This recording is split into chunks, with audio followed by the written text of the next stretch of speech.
Hello, and welcome to the Confidently You podcast with me, your host, Helen, owner and head coach at Fit Girl Club. How are you? How are you doing? Hope you're having a fantastic week. Spring is here, right? Spring is here. Let's rejoice. Sun is shining.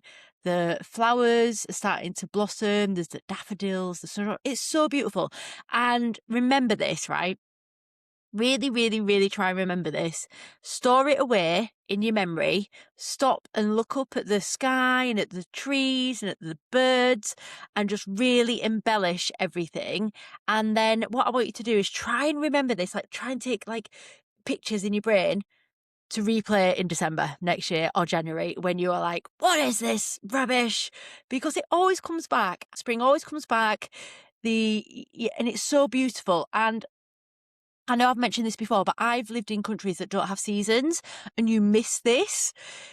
It's like I always say as well, when it comes to happiness, if you don't have a few lows, and by lows I don't mean like crashing lows, which will be, this is on theme with today's topic. But I don't mean crash and burn lows. I mean just those little peaks and troughs of life, flowing naturally through life. Like I used to be someone that was like high highs, lows.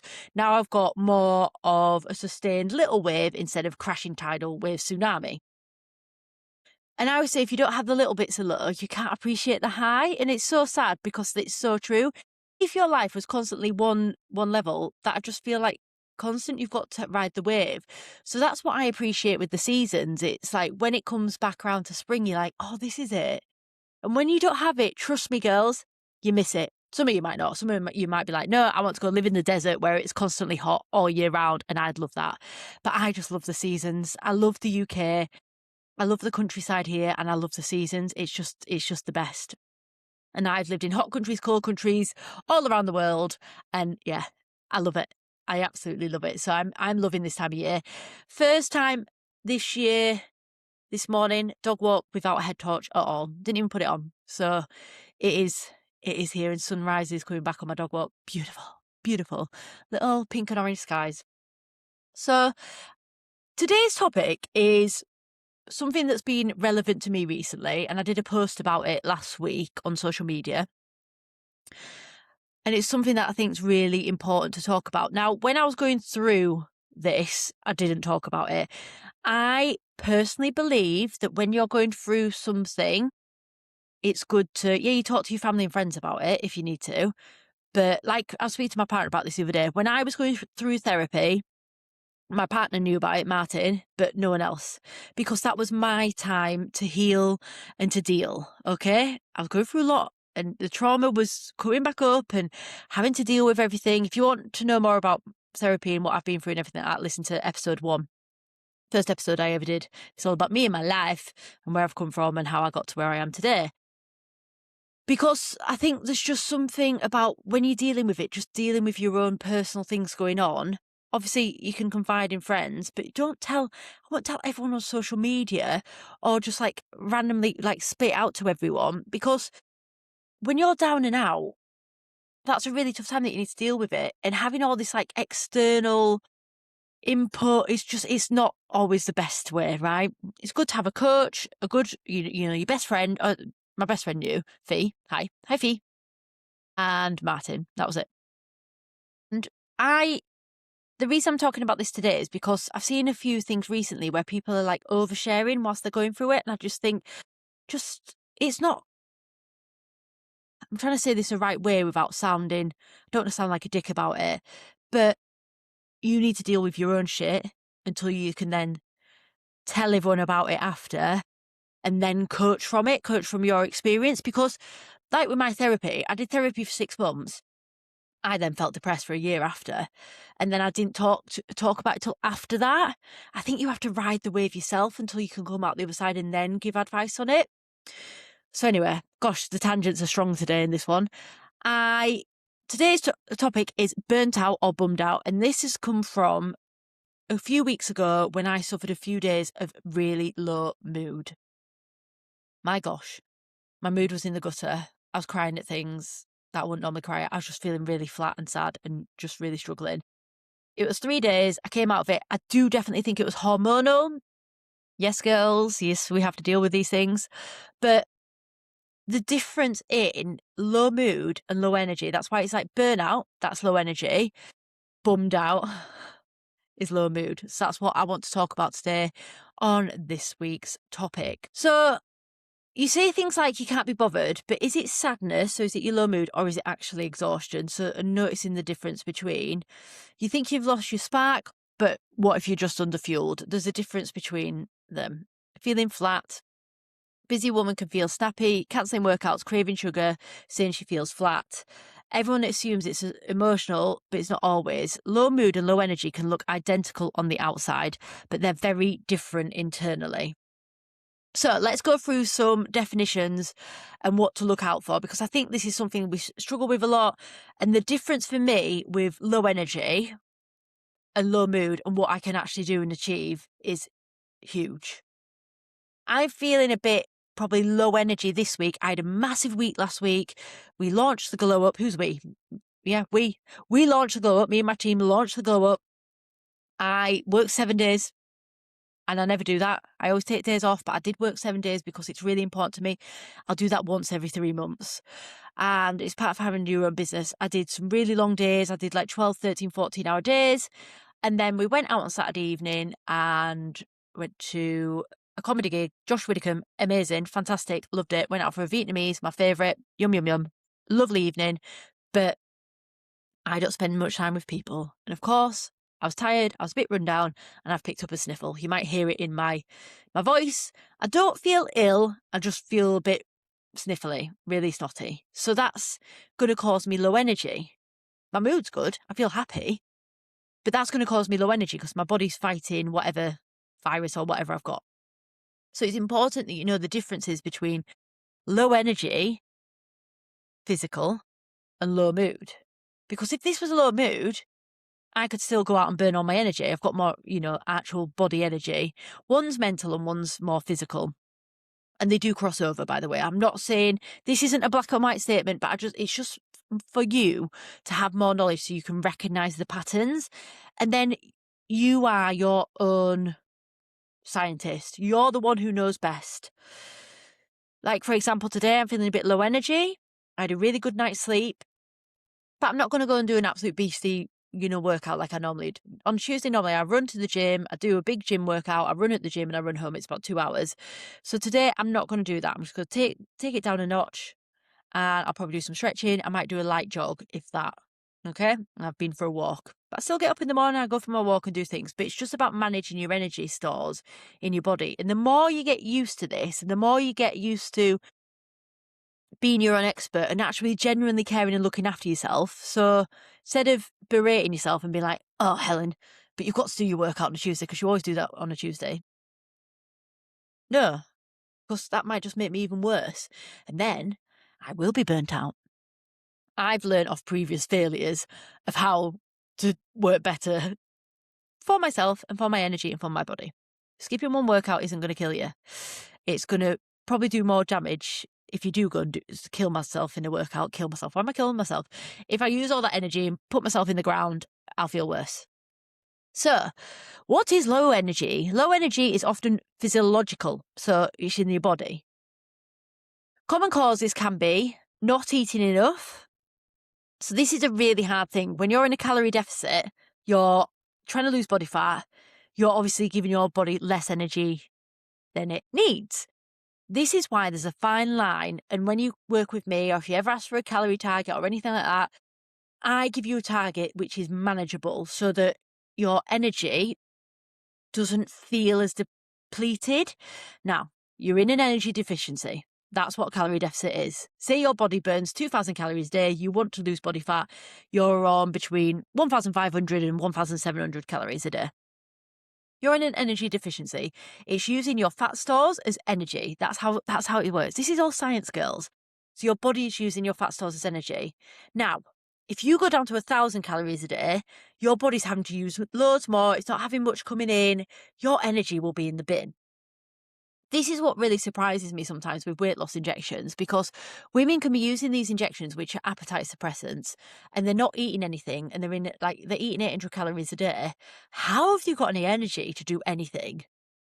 It baffles me. They probably haven't. I've not really spoke to someone that in depth about how their energy is on weight loss injections, but let me know differently if you are on weight loss injections. I'm always open to feedback. But yeah, just having the energy for life. And if you've got a family, kids, looking after kids is hard work. You've probably got a career, a job, you've got loads of aspects of your life. You might be looking after elderly parents, then you want to do things to look after yourself, walk out, work, anything.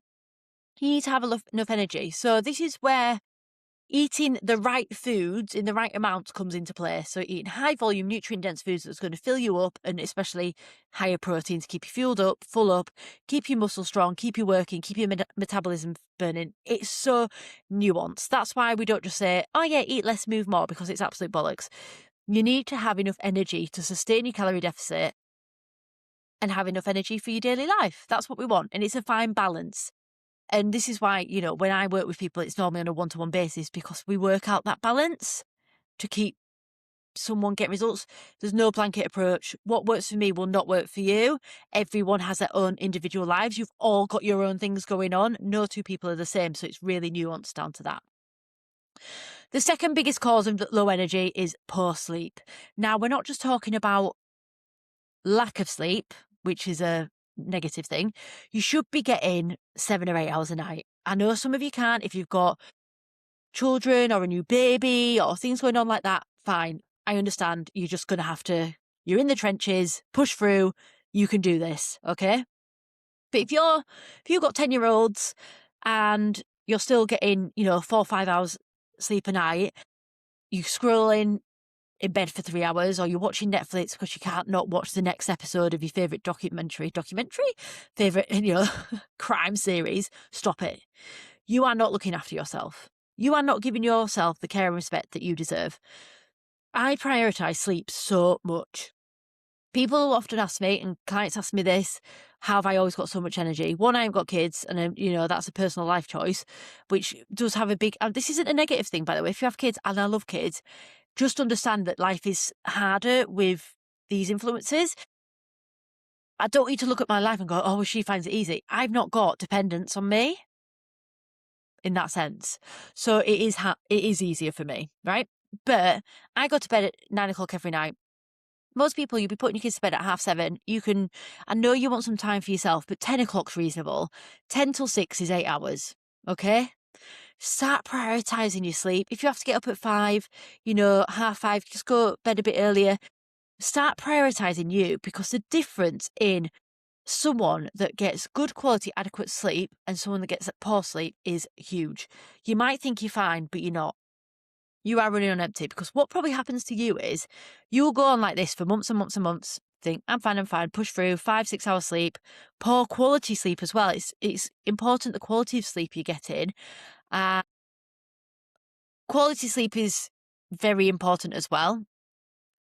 Listen to future episode. Time travel to the future and listen to that. And not just about the time of sleep. So it's really, really important. The difference, this is what I was saying. Get back to the point, Helen. You will, and I guarantee this is you, because I used to be you. And I sleep when I was dead. Oh my God, in my 20s. Listen back to the party episode. I didn't used to sleep all weekend. God knows how I did it. I do not know how I used to do that. Especially when I was a rep, I'd go 6 months, all in, all work, all play, six weekdays, ridiculous hour weeks, 86-hour weeks, partying all the time and working all the time, just burn, not looking after myself properly. I'd get home, I'd have a week off, and I'd get ill. And I always got tonsillitis. I've not had tonsillitis in about 10 years. Because I don't do that to myself anymore. Your body's giving you signs. If every time you go on holiday, you get ill, or you burn out, or you just hit crash and burn, think about what you could do if you just prioritise getting an extra hour, 2 hours sleep a night. Quality sleep. I know this takes a bit of, juggling and things like that, but it's more about, you need to start thinking about prioritising yourself. This is about you. This is self-care. So low energy is not eating enough, poor sleep, perimenopause can cause low energy. This is really hard, because this also transfers into low mood. Low energy really is when you've got your body's tired. Okay, so if your muscles are sore, this is how you'd keep on top of it, really. This is how you know you've got low energy. But eating better and getting better sleep will give you more energy. So even if you're perimenopausal, this is a really fine line. And anyone that's struggling with perimenopause, I have done an episode about perimenopause. I've done an episode all about hormones. Please go back and listen to this because it's really hard to pinpoint if this is low energy or low mood when it's perimenopause. And I'll discuss why in a bit. Stress overload. If you've got too much chronic stress in your life, now this is such a buzzword at the minute, and I get clients asking me, oh, maybe it's just too much cortisol, too much cortisol. Cortisol is not a bad thing, right? We need cortisol. It's how we get up in the morning. It's how we stay alert. It's like keeping us awake. But it goes back to point number 1 and number 2. If you're not eating well and you've got poor sleep, you'll have more cortisol. If you're just running on fumes, anxiety and coffee, you'll have more cortisol. Eating better balanced meals will reduce your cortisol. Sleeping better will reduce your cortisol. Doing some sort of stress relief if you've got a stressful job, taking time off, taking breaks, doing exercise, getting outside, all these things will reduce your cortisol. So I call everything a circle. If you've got poor sleep, eating rubbish, running yourself into the ground, not looking after yourself, not going outside, not exercising, you're going to be stressed, which will then give you low energy. So how do we fix that? We eat better, we sleep better, we look after ourselves better. Everything will always come back to this. Low energy, overtraining. This is a huge one, especially when I get women who first start with me. This comes down to like the all or nothing mindset. So I take a rest day every week, at least one. Now, I do a lot of training, but remember, my sleep is good. This isn't me showing off, but my sleep is good. My nutrition's spot on. But I still take rest days because my body needs to recover and rest. When I rest as well, I don't reduce my calories that day. I eat as much as I would do any other day. Sometimes it's more on a rest day. It's about balancing out your energy stores and what works for you. If you go it all in, this is what happens a lot. You start a new diet program or whatever you call it. The glow up. You join the glow up, right? You've joined my one-to-one coaching. Oh, I want to train 6 days a week. Right, what are you currently doing? 1. Yeah, you're not doing that. We'll go to 2. 3 at a push. Your body needs time to recover. When you're putting your body under stress, training, it will use up energy. It'll use up a lot of energy because it then needs to repair. When you're tearing down your muscle fibers, when you're lifting weights, it needs to repair. If you're just going in back to back to back to back workouts, it will not repair. My body is more used to that stimulus because I've built this up over time. But when I first started training, it was 3 days a week, and I've built this up. I've got to a place where I can now do 6 days a week, but I don't do the same intensity every day. For example, I'll go through last week because it's easier to describe. And I will do a podcast actually about my training and how I've built up from it and the progression I've made. But I last week I did an easy run on a Monday, 5 miles. And I mean, it wasn't even in zone 2. It was less than zone 2. It's on my walking pad. It's so slow. It's great. Tuesday was weights and running as well. Wednesday was Stairmaster and running. Friday was weights, Stairmaster, running. And then Sunday was long run. I do rest days last week. Fantastic. Under recovery, which goes in with overtraining. So if you're overtraining, under recovering, you're not looking after yourself. A really hard balance when you're trying to be in a calorie deficit as well. This is where I do recommend, if you're not an expert, to get some help, get a coach, get someone. It doesn't have to be me, but it's the fine balance of eating enough calories to lose body fat and training. It's walking on a tightrope. But if you've got someone to help you, they're a good coach as well. There are some out there, there's quite a lot out there actually, good coaches. They'll find you that right balance for you and what works for you. Low energy, iron deficiency, or deficiency in vitamin B, D and B. So iron deficiency tends to happen for women going through perimenopause, heavy bleeding, comes anemic, if you do a lot of training, things like that. If you're suffering chronically with low energy, you're drinking well, right? Eating well, sleeping well, you're doing everything right, you still feel like rubbish. Check for perimenopause, check for iron deficiency. The two can be linked. If you're heavy bleeding, this could be the root cause isn't iron deficiency. That's the solution, giving iron tablets. The root cause could be heavy bleeds due to perimenopause. Therefore, you would benefit from HRT and iron tablets. It's very important that you have the knowledge of this so that if you ever go speak to a doctor or a specialist, hopefully they'll help you with that. But if not, you have the knowledge. Vitamin B deficiency tends to be from vegetarians who don't eat eggs or vegans. So if you're not getting enough vitamin B in your diet, is it eggs or is it beef? Anyway, vitamin B, get tested for it. If you are suffering like chronic low energy, you're doing everything, you're like, Helen, I eat well, I sleep well, I'm doing everything right, get some blood tests done, all right? Advocate for yourself. And vitamin D deficiency is lack of sunlight, which all of us have had this winter, so you should be taking a vitamin D supplement. Everyone should be taking that. You need 15 minutes of sunlight direct to your skin every day to not be deficient in vitamin D. You might be able to get it now, but next winter, get some tablets. Get some good tablets that are just good quality vitamin D. You can get it from Amazon. You don't have to go to Holland and bankrupt. You can get some good quality ones. Now, the last one is blood sugar instability. This is, if you are someone who is significantly overweight, you have been overweight for a while and you've got a poor diet, you could be type 2 diabetic, okay? Speak to a doctor. I'm not a doctor. I cannot diagnose you. If you've got type 2 diabetes, you will suffer with low energy but you've got a poor diet as well. There's loads of things that go into this and you need to speak to a specialist. I can help you if you are type 2 diabetic with my program, but you need to speak to a doctor first to get diagnosed. If you are type 1 diabetic, you should know about that. You will know about it. If you are worried that you are, you need to go to a doctor. Now, stop listening to this podcast and book a doctor's appointment because no coach out there can give you advice on this, okay? Only a doctor. So that's low energy. So low energy feels like heavy body, brain fog, short fuse, getting ill all the time, cravings, wanting to cancel plans, feeling overwhelmed by simple tasks, okay? Low energy says I'm grumpy as well. I know if I'm low energy, I'm starting to feel like near a burnout because I shout at Una more. If she barks and stuff, I get really annoyed with her. Whereas I can cope with her most times. She hardly barks anymore either, and I just get really mad at her. Then I'm like, oh, I'm so sorry, I'm grumpy. Grumpy, moody, maddy. Low energy improves with rest, food, sunlight, hydration, and movement. Okay? So, how to decide if you're burnt out or bummed out? If you feel burnt out, checking if you're burnt out, you get a good night's sleep or a week's worth. You eat some good food, no crap, no sugar, reasonable amounts of sugar, but mainly good quality, nutrient-dense foods that we've talked about before. Get your face in the sun, go outside, or get some vitamin D in you. Drink some water, not just coffee, and go for a walk. And then after 2 days, you do all that, then it's time to say, right, is this low mood?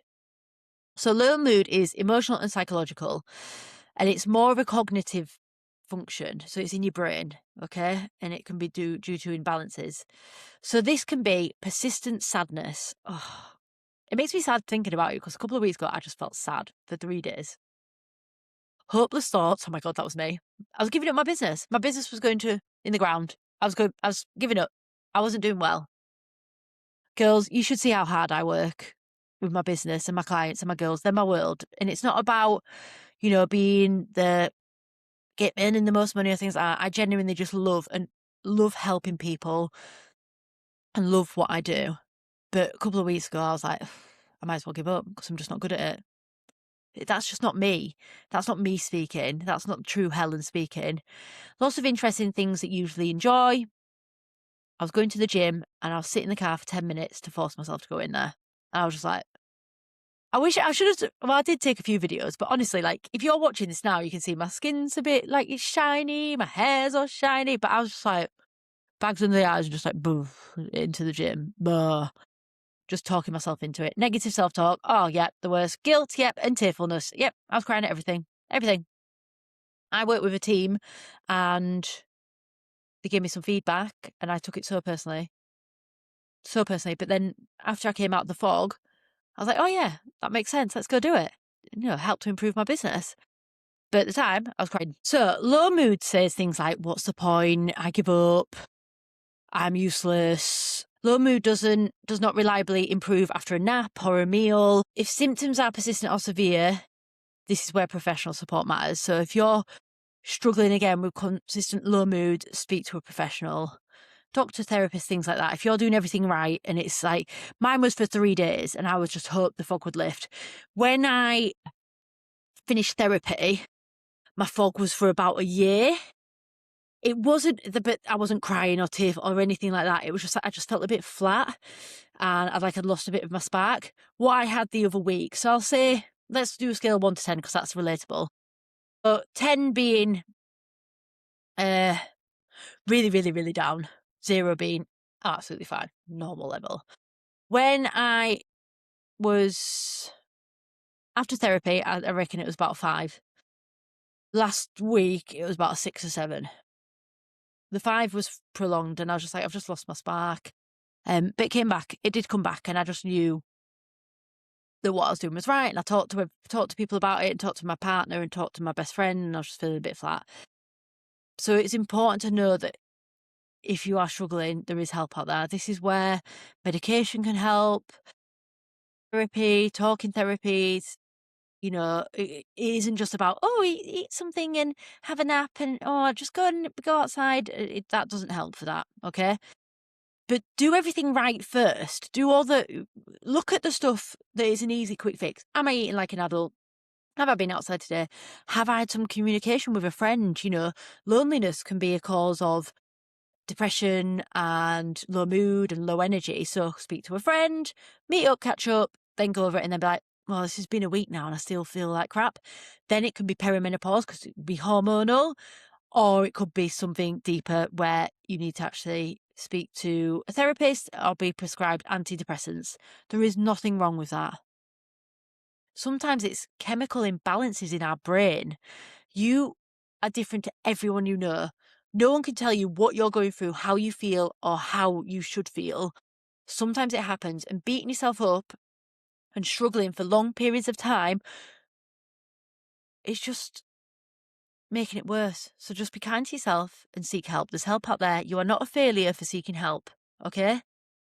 Please seek help. So this is where the nuances come in, especially women over 35, and they can confuse the two. Sometimes it's because they are chronically under-recovered. Like I said before, you have burnt yourself out for years. This is your new normal.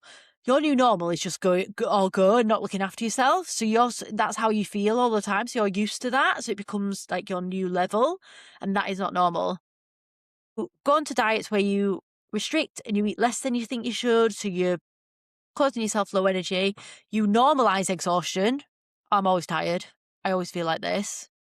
Why? Ask yourself why, because you don't have to feel like this.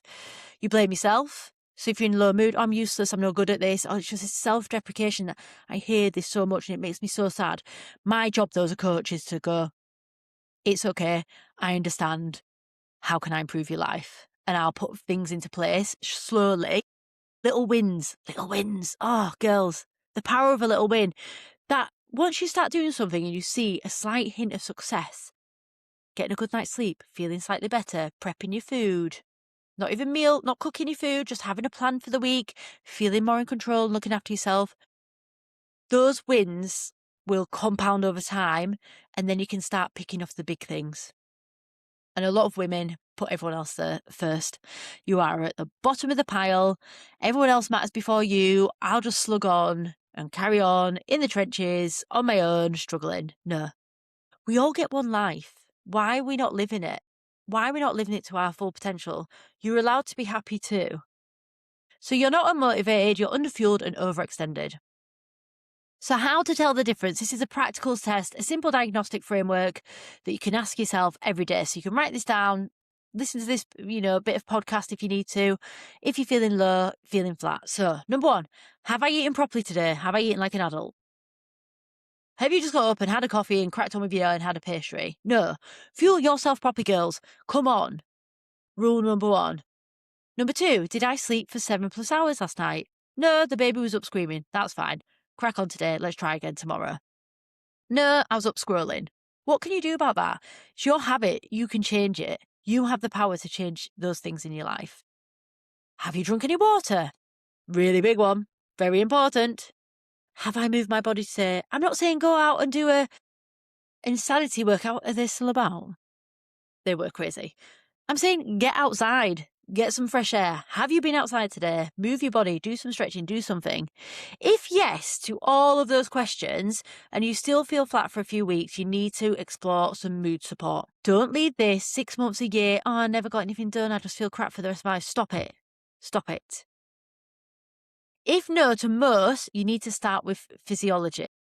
Let's work on the basics before we have a breakdown. So when I had my low mood the other week, the reason I knew straight away it was low mood is because I do all these things without fail. And that isn't me showing off. This is something I've built up over years and something I just do without fail. I eat nutrient-dense food every day because it makes me feel good. I get more than 7 hours sleep. I get 8 to 9 hours sleep a night. I literally am water. Drink all the time. I take my dog for a walk every morning at 6:30, no matter what. I've got a bit of a sniffle today. Didn't mean I stayed in bed. Got up 6:30, got. So the hormone and stress layer. So I did touch briefly on cortisol, blood sugar, perimenopause, and sometimes thyroid issues. This is where you need to seek medical advice. These are things, if you are concerned that it's any of these things, medical advice. Cortisol, basically, this is such a buzzword, and there are charlatans, wolf in sheep's clothing on the internet. You do not need to buy anything to reduce your cortisol. You need to get better night's sleep. You need to eat better. You need to get some fresh air, and you need to do some relaxation techniques, whether that's reading a book, having a bath, doing some yoga, journaling, meditation, whatever. Something for you to clear your brain and de-stress. If you're constantly go, go, go, go, go, oh, but I can't relax, Helen, because I'm always on the go. Stop it. Teach yourself, because I taught myself. If I can do it, so can you. I'm not a magical, mystical person. I'm just normal like you. And if I can do it, so can you. Start prioritizing yourself instead of making excuses. So practical fixes for low energy. Eating protein with your meals, strength training, 10-minute daylight walks at least. Earlier bedtime, reduce caffeine after 2. If you say you've got high cortisol, I'm always stressed, and you're drinking caffeine at 6 at night, that's the first thing I'd tell you to get in the bin because it's affecting your sleep quality. And take recovery days without guilt. Make it doable. When it's low mood for long periods of time, speaking to your GP, I know some of them can be not helpful. Get a second opinion, therapy, honest conversations, not pushing harder. Rest fixes low energy, support fixes low mood. If it's going to be a couple of days, trust it'll go. When I had low mood, I still went to the gym. I still got PBs in the gym. Did I want to go? No. Did I sit in the gym? Car for 10 minutes? Yes. But I still went to the gym because I knew it wasn't my body that needed rest. My mind needed something else to occupy it. Now, I'm not saying push through and go to the gym. If you don't like to go into the gym already, when you're low mood, you don't want to do that. Do something that brings you joy normally. Going for walks is adequate. If you like going to a spin class, a dance class, or anything like that, doing something and moving your body can actually still move. You just think it can't. Go for a run. Oh, sometimes runs when you're in low mood is the best. My issue when I had a bit of low mood, I think it was actually the week I had a bit of a foot niggle as well, a bit of an injury, which is gone now because I rested. But I think I couldn't run as well, and I think that might have really helped me because I like running. If you don't like running and you've got low mood and you think running when low mood is going to cure it, it won't. It'll make you feel worse because you don't like running. Do something you enjoy. Dance around your kitchen. Do some roly-polies, do some cartwheels in the garden. So I hope this helps you. So confidence doesn't come with pushing through exhaustion. It comes from understanding your body. And before you label yourself as lazy, ask whether you're depleted. This is about starting to look at yourself a bit more, girls, and being more aware of who you are and what makes you feel well and good inside and out. I hope this helped. And that's all from this week. There will be a sleep episode coming up, so unless something pressing comes to light in the next week, we'll talk a deep dive about sleep next week. And also, if I haven't recorded a sleep one already, I don't feel like I have, but I should already know that. Have a fantastic week. Get out in that sunshine. Enjoy the spring, and I'll speak to you soon.